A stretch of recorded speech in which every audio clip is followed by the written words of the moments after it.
பழமொழி கதைகள். பழுத்த ஓலையை பார்த்து குறுத்தோலை சிரித்ததாம். பழுத்த ஓலையை பார்த்து குறுத்தோலை சிரித்ததாம். பழுத்த பனை ஓலை ஒன்று பனை மரத்தில் தொங்கிக் கொண்டிருந்தது. காற்றடித்தால் வீழ்ந்துவிடும். அதனுடைய பரிதாப நிலையை பார்த்து குருத்து ஓலை சிரித்தது. அந்த சிரிப்பின் அர்த்தம் என்ன? நீ கிழடு தட்டி போய் இன்றைக்கோ நாளைக்கோ என்று இருக்கின்றாய். என்னை ஒரு கணம் திரும்பிப் பார். எவ்வளவு இளமையோடும் பொலிவோடும் இருக்கின்றேன் என்று நையாண்டி பண்ணுவது அச்சிரிப்பில் இருந்தது. இப்பொழுது பழுத்து தொங்கும் ஓலையும் ஒரு காலத்தில் குருத்தோலையாகத்தான் இருந்தது. இப்போது குருத்தோலையாக இருக்கும் தானும் ஒரு காலத்தில் பழுத்த ஓலையாகி விழ வேண்டியிருக்கும் என்பதை அது மறந்துவிட்டது.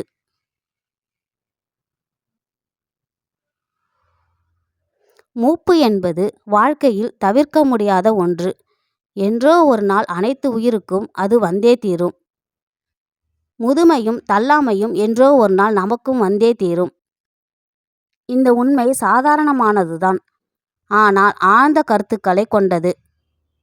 இதனை நன்கு சிந்தித்தால் இளமையின் அகம்பாவம் நம்மை விட்டு நீங்கிவிடும். இந்த பழமொழியில் மற்றொரு கருத்தும் மறைந்து கிடக்கின்றது.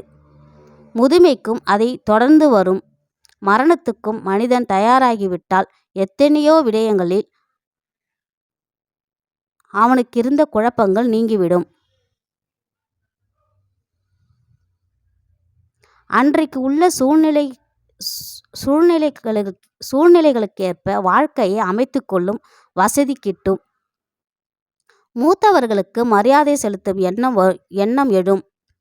தன்னை விட தாழ்ந்த நிலையில் உள்ளவர்களை, பலவீனமானவர்களை அலட்சியப்படுத்தும் எண்ணம் தோன்றாது. பழுத்த ஓலையை பார்த்து குருத்தோலை சிரித்ததாம் என்ற பழமொழி மிக பெரிய வாழ்க்கை உண்மையை நமக்கு பலப்படுத்துகிறது, நமக்கு புலப்படுத்துகிறது. வாழ்க்கை உண்மைத்தன்மையை சிந்திக்க தூண்டுகிறது. நிலையாமையையும் முதுமை நிச்சயம் வந்தே தீரும் என்பதையும் இப்பழமொழி நமக்கு நன்கு புலப்படுத்துகின்றது.